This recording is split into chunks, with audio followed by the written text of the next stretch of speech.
Bom, galera, aqui quem fala é o Tarcísio e vamos com a nossa sexta parte do gameplay de Desafio dos Bandeirantes. Na parte anterior não começou com música porque me faltou inspiração para compor, mas hoje tem uma. Então vamos começar com a nossa música de Desafio dos Bandeirantes.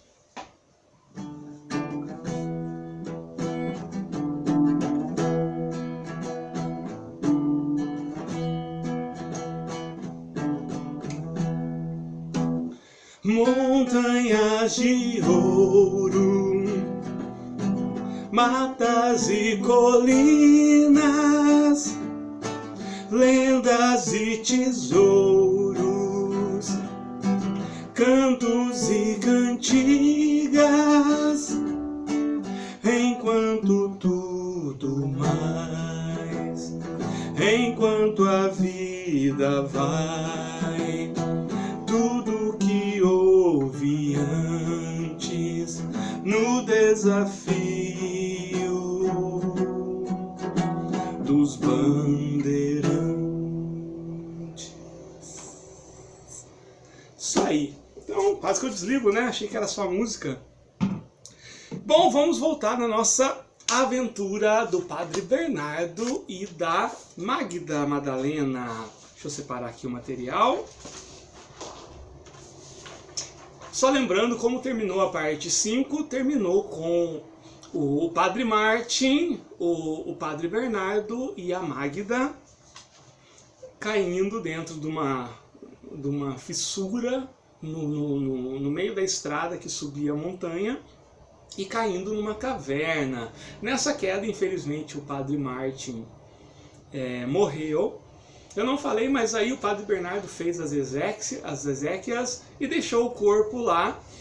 E assim que eles chegassem em algum povoado, ele tem plano de mandar o pessoal resgatar o corpo do padre. Só que não faz sentido tentar sair dessa caverna segurando um corpo. O padre, nesse ponto, ele é bem prático. E eles seguiram andando no que seria a direção que eles tomariam caso eles estivessem na superfície.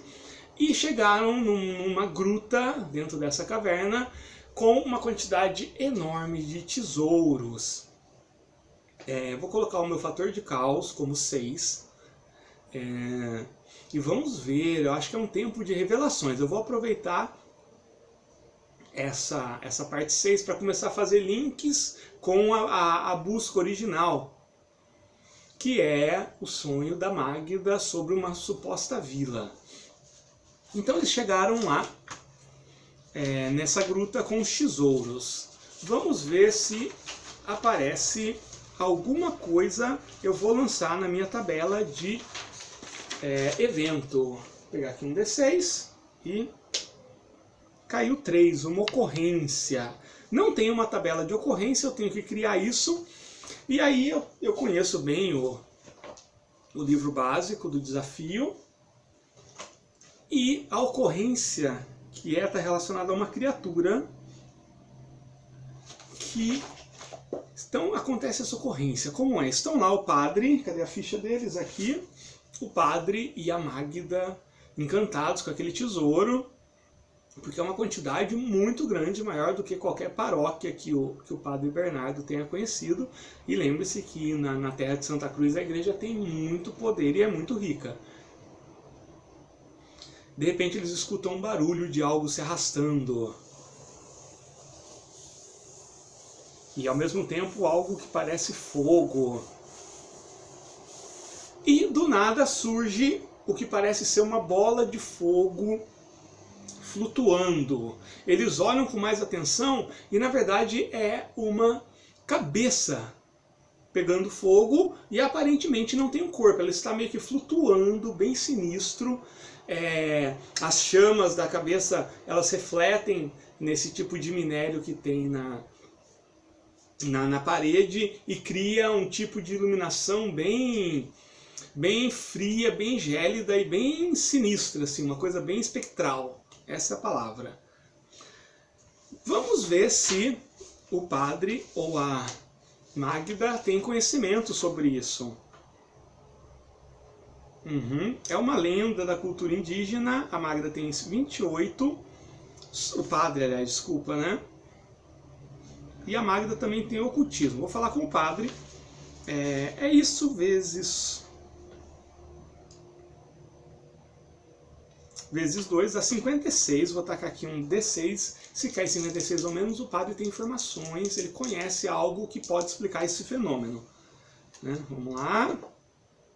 Caiu 31, então o padre conhece. Então o padre Bernardo, ele olha para aquilo e fala: meu Deus, nunca pensei que veria isso.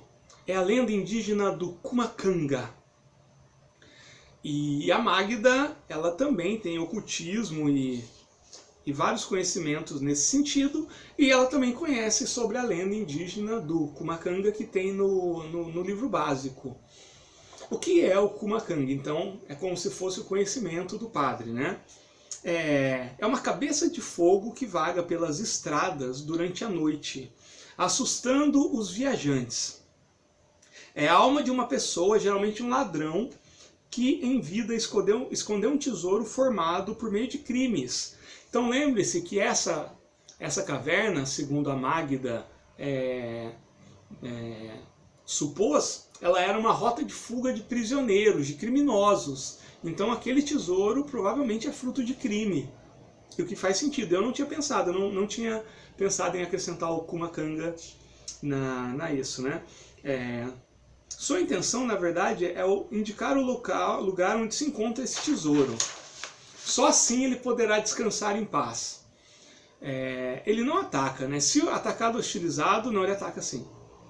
Lançará labareda sobre o oponente, podendo atacar a cada 2 rodadas. Fraqueza, ele pode ser exorcizado. Como ele não pode se comunicar, só voa de um lado para o outro. Geralmente foi visto como uma ameaça e atacado. E após atingir 0 pontos de resistência, volta para a sua sepultura, para mais tarde começar a sua sina, recomeçar a sua sina. Então o padre, ele sabe de tudo isso. Então o padre olha para Magda e fala: se não o atacarmos, ele não fará nada. Só que o padre, ele acha que aquilo é uma coisa meio demoníaca, que não deveria existir. Primeiro porque é uma alma condenada, e é uma alma que em vida foi um pecador, um criminoso. E o padre sabe que o exorcismo pode funcionar para aquilo. Só que se o padre tentar exorcizar e não conseguir, talvez o Cumacanga interprete isso como um ataque. E também ataque com a sua labareda. Vamos ler aqui a parte do exorcismo, né, que eu já fiz um exorcismo nessa aventura, mas só para ter certeza de que eu estou usando as regras direitinho, né? O exorcismo, ele tem um custo variável, ele pode custar 3, 8 ou 20, dependendo da criatura que será exorcizada.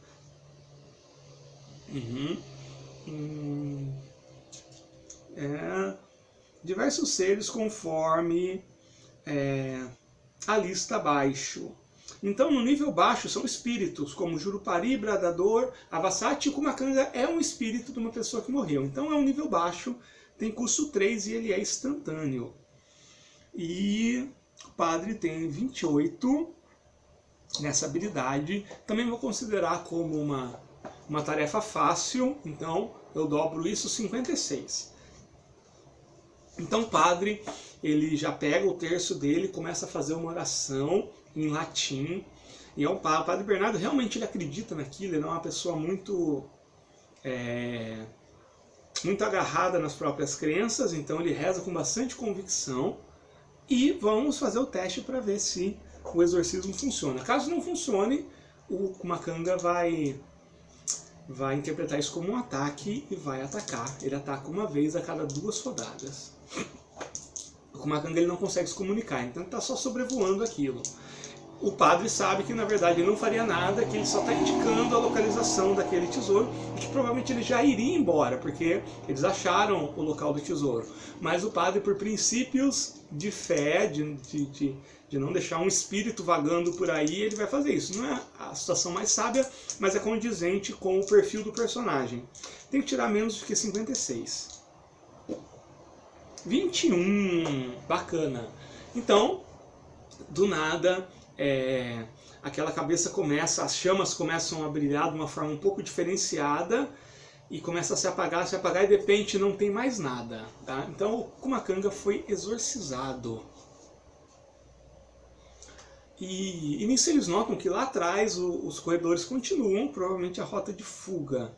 Só que eu vou fazer uma outra pergunta, porque tem mais um elemento que eu acho muito provável que tenha nessa parte da aventura. Aliás, né, eu vou perguntar pro meu oráculo se tem, além do tesouro, tem algum outro objeto que seria interessante. Tem muita coisa, então eu acho provável. Eu acho muito provável. Não, mais 2, só que como o fator de caos está em 6, é menos 2, então vou jogar sem modificadores, tá? Vamos lá, então.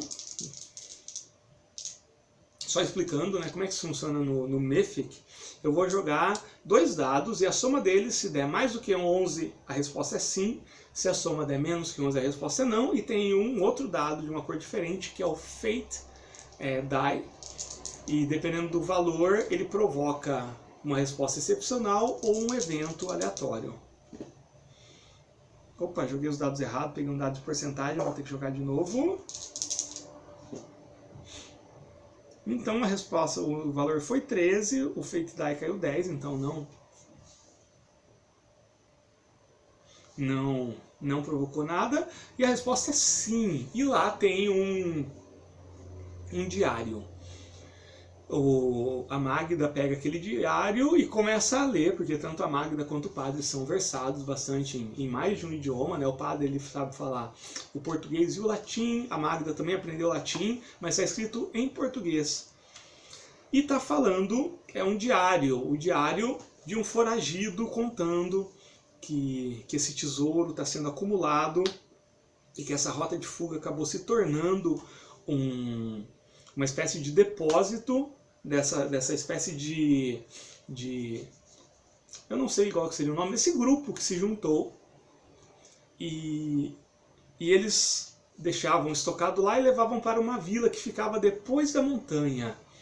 E nas últimas páginas alguma coisa aconteceu, alguma coisa sinistra, e eles tiveram que parar e muitas pessoas morreram, mas não dá muitos detalhes. E é algo que está lá na vila.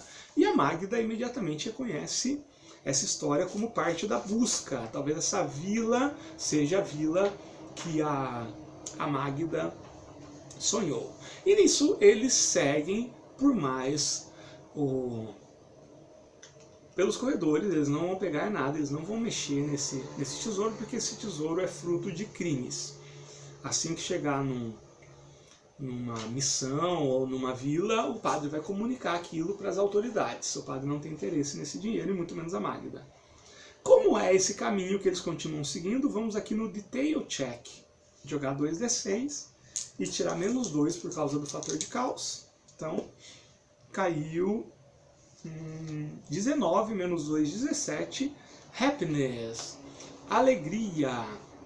Então, provoca alegria nos personagens, porque é um caminho fácil, ele é bem amplo e eles vão caminhando, né? Agora vamos lançar na minha tabelinha de evento para ver se acontece algum outro evento. Não acontece nada, o caminho ele se estende por muito tempo e a montanha é muito grande, né, para atravessar e tudo mais. Quero perguntar se tem algumas aberturas laterais nesse caminho ou se é um caminho só. Então minha pergunta é, tem caminhos, outras entradas conforme o corredor vai avançando? Sem modificadores, então vou jogar o dado. Caiu 8. Então não, é só esse corredor que segue. Eu quero saber se eu encontro o corpo, porque aquele Kumakanga, ele é o espírito de um ladrão que morreu. Eu quero ver se o corpo dele se encontra por lá. Então caiu. Olha só, foi uma resposta excepcional e foi um não, porque a soma deu 5. Então eles não encontram nada e na verdade eles não encontram nenhum tipo de ser vivo ou morto. E o silêncio é muito grande. E eu quero saber se esse caminho conduz para fora da montanha já, porque parece que não vai acontecer muita coisa mesmo. Vamos lá. Eu acho que as chances são 50-50. 7 não. Eles não conduzem, então o corredor ele continua de forma bem longa mesmo e parece que não tem fim. Isso começa a criar um certo sentimento de ansiedade, de preocupação, tanto no padre quanto na Magda. O padre vai na frente. Esse corredor já é grande o suficiente, na verdade, para eles caminharem lado a lado, porque ele é bem confortável e fácil de trilhar, né? Ele realmente foi muito percorrido. Só que ele está durando mais tempo do que supostamente seria possível. E ele começa a descer. E eu vou fazer uma pergunta agora, se eles chegam numa caverna bem ampla.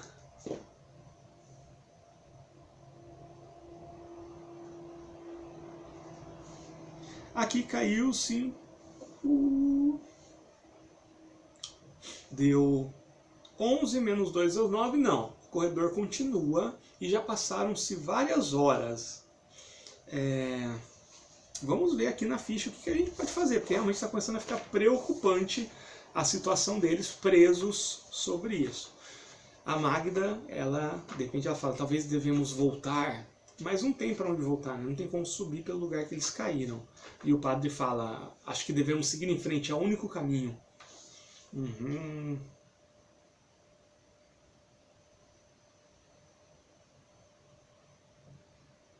Bom, vamos lá. O padre vai fazer um teste de percepção aqui para ver se ele nota algum detalhe interessante.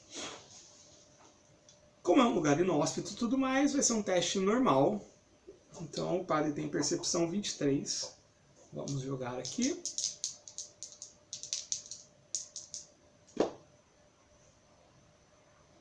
Caiu 96. Ele não percebe nada. E a Magda também vai fazer esse teste. Ela tem percepção 23 também. E a Magda tira 66 e também eles não percebem nada de diferente. Vamos agitar a história, né, como está acontecendo isso. Eu quero saber se eles são emboscados ou presos em algum tipo de armadilha. Vou jogar aqui o dado oracular. Não! Também não. E o caminho continua. O padre, ele fala, Magda, estamos andando há horas. Se nós estivéssemos sobre a montanha, já teríamos deixado elas há muito tempo. Algo está esquisito aqui. E a Magda concorda. Então vamos lá, rolar aqui na tabela de evento. Já andaram bastante. Caiu 5, um encontro. Então, do nada, eles começam a ouvir sons de tambores e vozes indígenas, como se eles estivessem fazendo um tipo de cântico, e começa bem fraquinho e vai aumentando. E eles não conseguem perceber se vem de trás, se vem da frente ou se vem de algum lugar dentro das paredes, se tem algum tipo de abertura ou não. E eles param, e mesmo parando, o som começa a se aproximar. O que será que vai acontecer? Isso vai ser revelado na última parte do nosso gameplay de Desafio dos Bandeirantes. E na última parte, na próxima, a gente vai terminar a temporada 1. Porque essa aventura, na verdade, ela vai continuar. Essa é a primeira temporada. E depois vai ter a temporada 2. Tá? Então, continua. Provavelmente eu vou gravar ainda hoje. Até mais!